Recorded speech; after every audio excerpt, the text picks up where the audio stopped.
Yi to be the one putting pressure. He's also placed his queen nicely on the open Okay. file. We see a trade. It Yeah, feels like you've got okay. more space if you're black right now. The piece is more beautifully coordinated at the center of the board. The black knight better than the white knight. The black bishop better than the white bishop. Yeah, White's bishop especially, not a happy piece right now, stuck in its own back rank, not on a great diagonal, not very active at all. It is small things we're arguing about here because ultimately it is symmetrical. Pawn structure, pieces, everything looking balanced. ไม่มีเรือแล้ว This is the format. This is where the clock starts to play a role. The players could start to get nervous. One side could start to push a little too hard as the white queen steps back, attacking black's bishop. For now, a draw would be the most likely result, but we've seen strange things happen, Tanya. I couldn't agree more with that. I think very likely we're headed into a peaceful outcome in this one. But if anyone is going to try, I think Wei will find a way to put some pressure on Andrei Yasipenko. Imagine that B pawn for black moving one step forward, taking more space, also occupying a beautiful square on C3.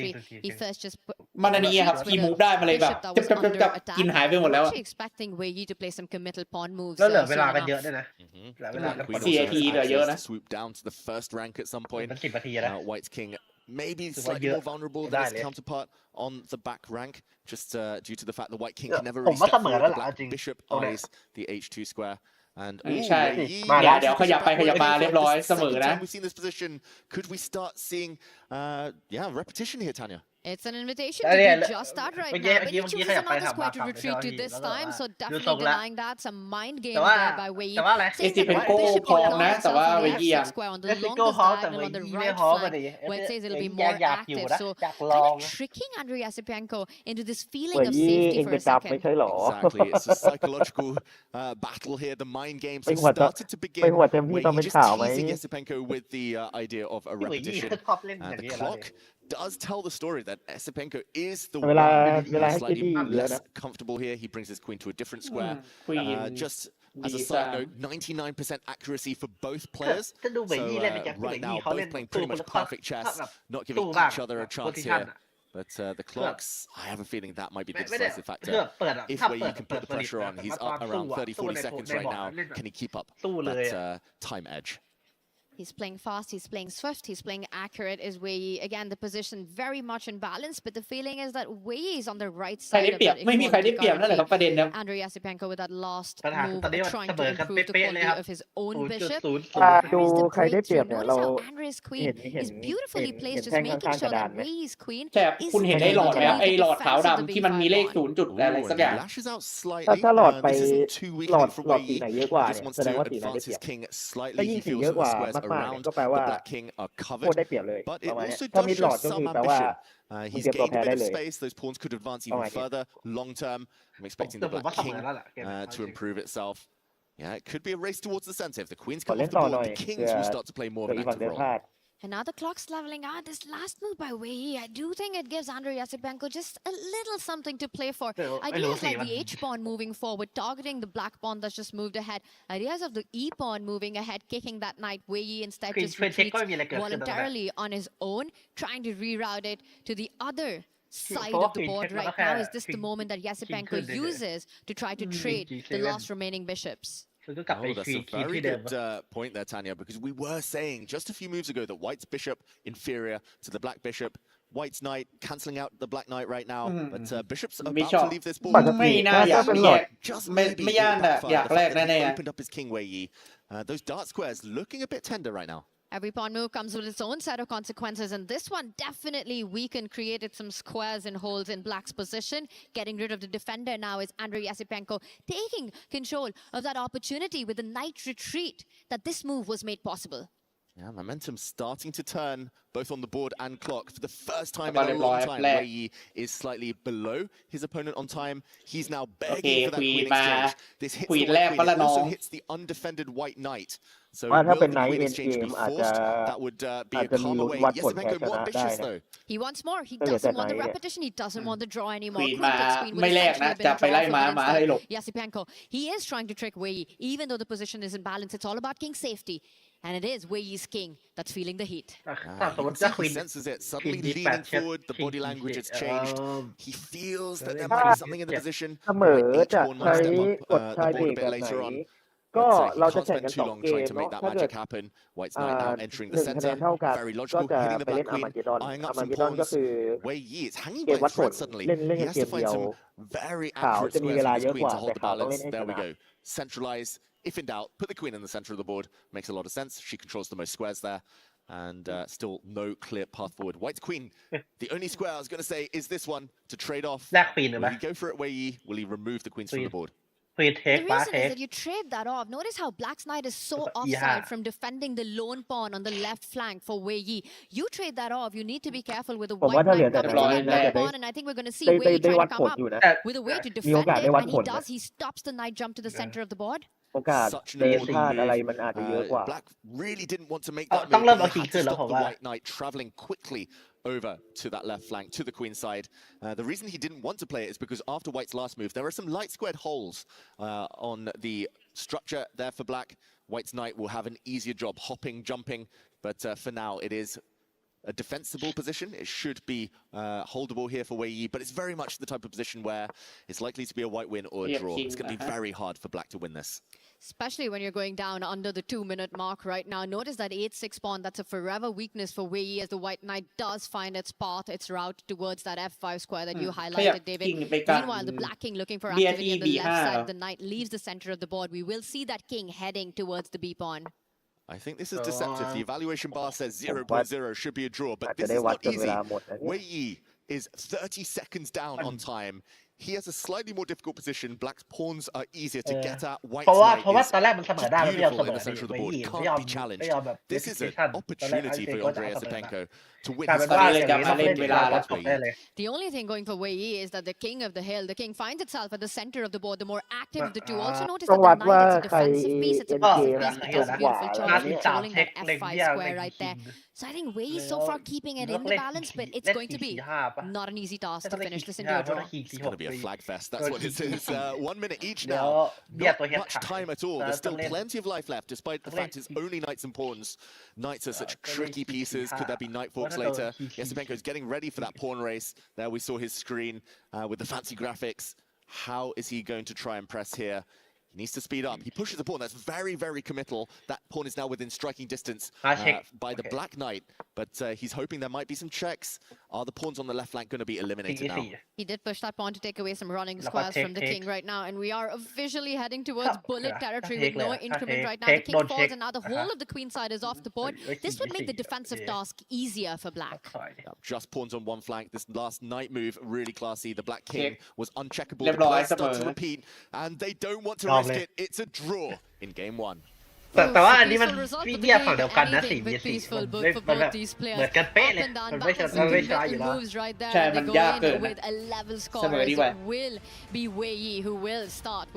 แม็กเวอร์สตัปเป็นแข่งคู่ไหนครับแม็กเวอร์สตัปเป็นมาแข่งหมากรุกก็แย่แล้วคนละแม็กอันนั้นแม็กนัทไม่ใช่แม็กเวอร์สตัปเป็น It was Esipenko maybe with a little pressure at the end but ultimately I think both players equally happy แล้วก็เดี๋ยวกระดาน2มาเร็วครับ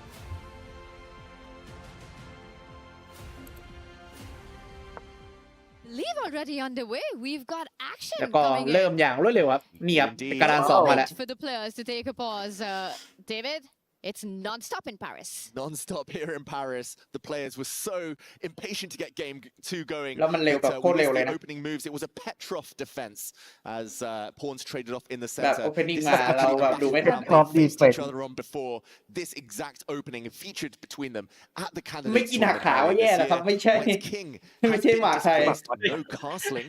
In the future, it's been checked ใจเย็นครับหมากไทยก็ไม่มีหักขาครับ Black cannot castle. หมากคอส He's จริงๆหมากคอสก็ไม่มีหักขา He's นะค put รับ his queen คอ on ส the มีแต่บังคับกินนะครับ diagonal that cuts across the black ไม่มันแค่นี้ไงมัน This ก็เป็น is แบบ a คนไทย really มัน double-edged opening for a Petrov defense known to be relatively solid. This is pretty much the most extreme version you can get. I'm really glad you brought that up. Now, usually in chess, when players have faced each other in an opening, you'd expect that you'd go down and prepare and see what went wrong. That game, Wei Yi won against Andrei Esipenko, but the way the candidates went for Esipenko, how motivated was he to find the right way forward? Because look at what's happening right now with the black pieces. A long think by Andrei, and we are just on move 11.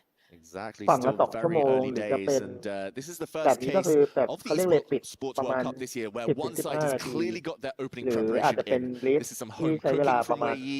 He's clearly studied this in a lot of detail. He knew that he was up against Andrei, and he knew this opening was very likely to land on the board. สนใจหมากรุกเกมยาวก็มีรายการแข่งอยู่ He นะ wants to step further forward, maybe to the D6 square, just to eye up the white queen, try and break its X-ray vision to get the black king to safety, to get castled but Wei Yi definitely with the early อันนี้โดนเวยยี่เอาเพปหรือเปล่า he's เนี่ up ย on time and he's got his opening idea on the board. He does. He got one pair of knights off the board right now as the bishop does land to stop the connection. Sevilla, the queen, the white queen from stopping the black king to get to safety right now, but loses another tempo as white does compromise on the pawn formation, but gets an open beeline for the rook to eventually land it. แมกนัทพรุ่งนี้ครับแมกนัทพรุ่งนี้อันนี้มันเป็นเพย์อินเพื่อเข้ากรุ๊ปสเตจครับส่วนแมกนัทกับฮีคารุนี่นอนตีฟูรอในกรุ๊ปสเตจนานแล้ว where there are no defenders. Black's whole queen side, that left side of the board, fully asleep. It's going to take several moves for them to get into the game. Can Wei Yi before Yasipenko is fully ready. I see the evaluation bar liking White's position slightly, but that needs to be energetic and accurate. And then suddenly, Wei's idea of having the rook on h1, the h-pawn up the board, putting his king on the square, which is so unconventional in chess, just makes sense. If the black king is about to get to the right side, as it just does, White's pieces are beautifully placed for an avalanche for an attack on the right flank. Exactly. Give White one more move, and he's actually going to be retreating his queen backwards. The White queen can land on the c1 square, and there are threats. The White bishops, the diagonal they point towards, Tanya, that spells danger for the Black king. No defenses around it. There'll already be sacrifices to be looking into as batteries are about to be formed right now. Very sneaky rook to the center of the board, creating the idea, David, that you just pointed out, the white queen getting to that square, bishop takes pawn coming in next. The thing is with this time format, defending and fighting these ideas are so difficult. Exactly, and just to show that on the board, if Black is a bit careless here, for example, plays on the wrong flank and refuses to develop the sleeping pieces, then White would already have a winning advantage after just one careless move here. The White queen will swoop back, and this diagonal is the key. No real way to stop a sacrifice on that square. If the Black queen comes out, for example, she gets trapped.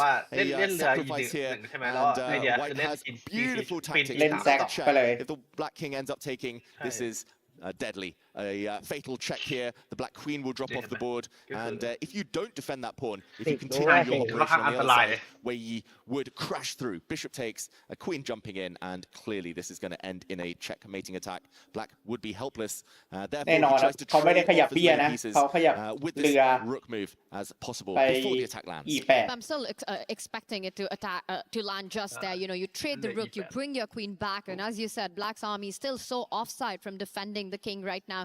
The big idea, and let's not forget, Wei Yi, one of the youngest ever players to cross the 2700 Super GM club mark in the history of the game. You know, he's touted as one of the players who's just so incredibly attacking and aggressive in his play. He's played some of the most attacking immortal games in chess as well. I think queen to c1 and all these sacrifices that you're pointing out is very much on his radar. Exactly. That move is going to land the white queen retreating. It's just a case of whether he trades off rooks first or whether he allows the rook trade on his opponent's terms. He does get the rooks on. The white queen is offside. She's not doing anything now on that left flank. She's going to step back. Surely no. A slow approach from Wei Yi. Question mark given. ไม่ได้เอาไปซีหนึ่งนะแต่เป็นขยับเป็นเพี้ยแทนเล่นช้าแทนเลยเพิ่มขึ้นมาไว้อีกที Looks like a very slow approach. And it also gives Andre the time to actually finish development.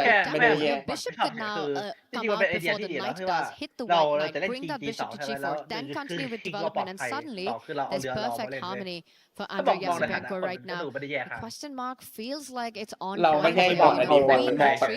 With all these tactical elements, it's so much more difficult to handle. Yeah, felt like he was a bit scared there, Yasipenko. His heart rate was quite high. He was down a minute or two on the clock. Wei Yi, that might have been the moment to strike. The moves he predicted now on the board, Tanya. Black has developed. Finally, all the pieces are out. The queen has been hit though, forced to sidestep. It feels like the worst has passed. The danger from that opening, from that preparation that Wei Yi landed on the board, it's over.